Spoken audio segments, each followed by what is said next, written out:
हम लोग आज पढ़ते हैं मैथ मैथ के बारे में। और मैथ के अंतर्गत पढ़ेंगे हम एचसीएफ और एलसीएम। स्टार्टिंग है पहला इसी से स्टार्ट करते हैं भाई, एचसीएफ और एलसीएम। इन्हें पढ़ने से पहले हमें जानना होगा कि गुणनखंड क्या होता है। गुणनखंड और गुणज क्या होता है, ये दोनों चीजें एलसीएम और एचसीएफ सीखने के लिए दोनों चीजें आना चाहिए। गुणज गुणज तो कॉमन है, गुणनखंड आना चाहिए करने। गुणनखंड गुणनखंड मतलब क्या होता है, जैसे कि नाम में ही अर्थ छिपा होता है। गुणन मतलब होता है गुणा, खंड मतलब हो टूटा हो, गुणा के रूप में टूटा हो, उसी को कहते हैं क्या, गुणनखंड। और गुणज गुणज जा से जन्मा, यानी गुणा से ही जन्मा, गुणा के रूप में जन्मा, मतलब गुणा से मिलकर ही ये क्या किया, जन्म लिया, उसे कहते हैं गुणज। गुणज मतलब हो सकता है, उदाहरण के तौर पे हम समझेंगे तो शॉर्टकट भाषा में बता रहा हूँ कि कैसे आप समझेंगे गुणनखंड और गुणज क्या होता है। जैसे मान लिया 15 को हम काटते हैं, कैसे काटते हैं, काटना मतलब भाग देना, काटना मतलब क्या होता है, भाग देना। जैसे कि हम 3 से भाग देते हैं, 3 पाँचे 15, कट गया पूरा। कितने बार में कटा, 3। किसने काटा, 3 ने किसको काटा, 15 को। 3 ने किसको काटा, 15 को। तो 15 को क्या कहेंगे, 3 का गुणनखंड। 15 किसका गुणनखंड है, 3 भी 15 को काटा है। और कौन काट सकता है 15 को, मतलब भाग देंगे कि पूरा चल जाए, 5 या 15, ये भी काट दिया। 3 पाँचे 15, मतलब एक गुणा के रूप में टूटा हुआ कि नहीं, यही होता है गुणनखंड। क्या होता है गुणनखंड, देखो गुणा के रूप में टूटना ही गुणनखंड कहलाता है। अब गुणज मतलब होता है, अब 15, 3 ने 15 को काटा था, अब कहेंगे 15 का गुणज कौन है, 3, मतलब किससे जन्म लिया 15, 3 से ही ना, 3 5 दाल मिला तो क्या बन गया 15। अभी यहाँ सिर्फ बात करें भाई से 5 से भी, 15 का गुणनखंड, 15 का गुणज कौन कौन है, 3 हो गया, 5 हो गया, 5 या 15 गुणा के रूप में जन्म लिया कि नहीं 15। यही होता क्या, गुणज। गुणनखंड के रूप में टूट जाना ही क्या कहलाता है, गुणा के रूप में टूट जाना ही क्या कहलाता है, गुणनखंड। यही होता हमारा गुणनखंड, गुणनखंड। अब जानते हैं एचसीएफ और एलसीएम। एचसीएफ मतलब होता है हाईएस्ट कॉमन फैक्टर, यानी महत्तम समापवर्तक। तो महत्तम समापवर्तक मतलब होता है भाई कि बड़ी से बड़ी संख्याओं को काट देता है। रहेगा छोटा लेकिन बड़ी से बड़ी संख्याओं को क्या करेगा, काटेगा। अब ई रहेगा छोटा लेकिन मिल करके एक बड़ा वैल्यू देता है। शॉर्ट करवा समझ में, इसका मतलब होता है lowest common multiple, lowest common multiplication.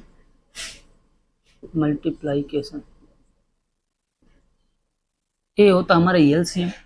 LCM मतलब होता highest common factor, highest common factor. ये होता हमारा HCF, highest common factor, lowest common factor. Highest common factor मतलब होता है कि एक छोटा वैल्यू रहेगा लेकिन बड़े वैल्यू को काटता है। तो एक छोटा रहेगा, जैसे मान लिया 15 को किसने कौन कौन काट सकता है, देखो जैसे मान लिया 15, एक 3 दे दिया, 3 सबसे छोटा वैल्यू लेंगे, वही सबसे छोटा वैल्यू लेंगे और कौन काटेगा, बड़े वैल्यू को।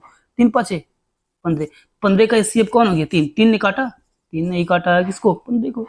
तो छोटा वैल्यू किसको काटेगा, बड़ा वैल्यू को। लेकिन ये छोटा वैल्यू मिल करके क्या बनाएगा भैया, बड़ा वैल्यू। क्या बनाएगा, बड़ा वैल्यू। जैसे मान लिया 15 हो गया और ले लिए 5, तो इसमें बड़ा वैल्यू 15 और 5। अब निकालेंगे कि लासा निकालने के लिए हमें गुणनखंड करना होता है। गुणनखंड कैसे किया जाता है देख लेते हैं। तो यहाँ पर देखेंगे 15 और 5 है, देखिए अगर लास्ट में 0 हो गया, 2 हो गया, 4 हो गया, 6 हो गया और 8 है, अगर ये लास्ट में है तो किससे कटेगा, 2 से कटेगा, कन्फर्म है। लेकिन अगर लास्ट में 5 हो गया, 7 हो गया, तो चांस होता कि 3 से कट जाए। जैसे मान लिया 15 है, 5 है लास्ट में, तो 3 5 है 15, कटेगा कि नहीं, 5 नहीं कटेगा, उसे उतार देंगे। 5 से ही ये कटेगा, 3 से बिल्कुल नहीं कटेगा, 5 करने 5, 5 करने 5, तो एलसीएम जो आ गया हमारा, एलसीएम जो हमारा आ गया ए हो गया 15, क्योंकि 3 गुणे 5, 3 गुणे 5, 3 5 15, तो एक बड़ा वैल्यू आ गया है। ये बड़ा वैल्यू एक छोटा वैल्यू, यहाँ पर 3 आया था, 15 और 3 का एलसीएम 3 आ गया, यहाँ पर 15 और 5 का एलसीएम जो आया हमारा 15 है। एलसीएम मतलब होता है बड़ा वैल्यू मिलेगा हमें कोई, यानी जिस पे सबसे ज्यादा घात रहता है वो होता है हमारा, अगर कई गुणनखंड करते हैं, अगर उस पे सबसे ज्यादा घात जिसका होता है वो होता है हमारा एलसीएम, और जिसमें सबसे कम घात होता है वो होता है हमारा एचसीएफ। शायद आप लोगों को थोड़ा बहुत समझ में आ रही होगी भाई, कुछ थोड़ा प्रैक्टिस करते हैं, मिटाने वाला ने ये कहा।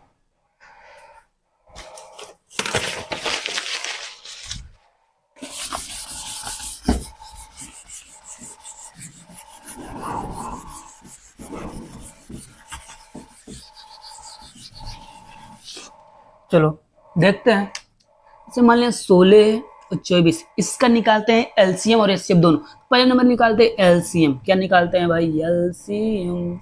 तो कहें कि लास्ट में 0 हो, 2 हो, 4 हो, अगर 6 और 8 हैं तो किससे कटेगा, 2 से। ट्राई करते हैं, 2 8 16 कट जाएगा, 2 कन्ने 2, 2 दूनी 4, यानी 12 दूनी 24 होता है ना। फिर 2 से काटेंगे, 2 चौक 8, 2 छक 12 कट गया, 2 दूनी 4, 2 तियां 6 कट गया, 2 कन्ने 2, जब तक 2 से कट रहा है काटते जाओ, 3 से कट रहा है, 1 है 1 होता है 3 कन्ने 3, ये होता है एलसीएम। एलसीएम पर काटने के बाद अगर किसी को नहीं आ रहा, जैसे 16 को हमें काटना है तो 2 से इसे भागा दे, 16 में 2 8 16 कितना है 8, तो 8 यहाँ लिख दिए। अगर 24 नहीं काट पा रहे हैं तो 2 ऐसे लिखेंगे, 2 है जिससे काटना होता है ऐसे लिख देते हैं, जिससे काटना है यहाँ लिख दिए इसे, जिसको काटना है 24 को काटना है इसे यहाँ लिख दिए। अब काटेंगे, 2 कन्ने 2 कट गया, 4 उतार दें, 2 दूनी 4 कट गया, कितना गया हमारा 12, तो यहाँ 12 लिख दिए। ऐसे भी काट सकते हैं भाई, ऐसे भी लिख सकते हैं, ऐसे 8 है हम डायरेक्ट काट देते तो बड़े 16 बार 2 24, ये हो गया एलसीएम। एलसीएम कितना आ गया, गुणा करूं मैं, एलसीएम कितना आ गया देखते हैं, 2 गुणे, तो यहाँ गुणा कर देते हैं बीच बीच में, मतलब आप लोग यहाँ नहीं कहेंगे, मैं बता रहा हूँ सिर्फ ऐसा गुणा कर देते हैं, ऐसे गुणा करते चले जाएंगे, 2 गुणे 2, 2 गुणे 2 गुणे 2, 2 गुणे 2 गुणे 2 गुणे 3, 2 दूनी 4, 2 दूनी 4, 4 4 16 या 48, तो एलसीएम कितना आ गया हमारा 48 आ गया। एलसीएम कितना आ गया 48 आ गया। अब एचसीएफ इसका उल्टा रहेगा भाई, हम बताए ना छोटा वैल्यू किसको काटेगा, बड़े वैल्यू को, तो छोटा वैल्यू यहाँ क्या है 24 16, बड़ा वैल्यू 24, तो छोटा वैल्यू काटेगा बड़े वैल्यू को, तो छोटा वैल्यू लिख दिए, काटेगा इसको, काटेगा 24 को, 16 किसको काटेगा 24 को, तो 16 कन्ने 16, 16 32 ज्यादा हो जाता है, तो कितना बार पढ़ेंगे, सिर्फ एक बार पढ़ेंगे, 16 कन्ने 16, और 4 में से नहीं घटेगा तो उधार लेते हैं, 14 हो गया, 14 में से 6 घटे 8 हो गया, कैंसिल कर दिया। अब ऐसे कर देते हैं, नहीं कट रहा है, उतार दें आप किसको, छोटा वैल्यू किसको काटेगा, बड़े वैल्यू को, 16 8 दूनी 16 कैंसिल, तो पूरा पूरा काटेंगे ना, कहाँ कहाँ, यहाँ पूरा, कौन काटा पूरा 8, तो जो पूरा काटता है वही उसका एचसीएफ आता है, एचसीएफ। ये हो गया हमारा क्या, एचसीएफ और एचसीएफ। एचसीएफ तो थोड़ा बहुत समझ में आ रहा होगा, लेकिन फिर से हम बता दे रहे हैं एचसीएफ क्या होता है। जैसे मान लिए छोटे छोटे वैल्यू होते हैं, 4 हो गया, 15 हो गया, एक है हमारा क्या हो गया, चलो देखते हैं 18 15 और 35। अब यहाँ देखते हैं छोटा वैल्यू, सबसे छोटा वैल्यू कौन है, ये 15, बड़ा वैल्यू कौन है 15, और छोटा वैल्यू काटेगा किसको, बड़े वैल्यू को, छोटा वैल्यू काटेगा किसको, बड़े वैल्यू को, 15 दूनी 30, इसे काट दिए, भागा देते हैं, जैसे सेम सेम भाग गुणा जोड़ घटाना आना चाहिए आप लोगों को, तब एचसीएफ एलसीएम या उसके बाद जो भी सीखना हो सिखा सकते हैं, गुणा भाग जोड़ घटाना सब क्लियर आना चाहिए। 15 नहीं 30 हो गया, हाँ 5 है, उतार सकते नहीं, कट गया। अब छोटा वैल्यू काटेगा बड़े वैल्यू को, एचसीएफ में करते हैं इसे, 15 कौन पूरा पूरा काटा, 15 पूरा पूरा कट गया नहीं, या जीरो भी कर सकते हैं, तो एचसीएफ हमारे कितना आ गया, कौन काटा 5 पूरा काटा, यही होता है हमारा एचसीएफ और एलसीएम।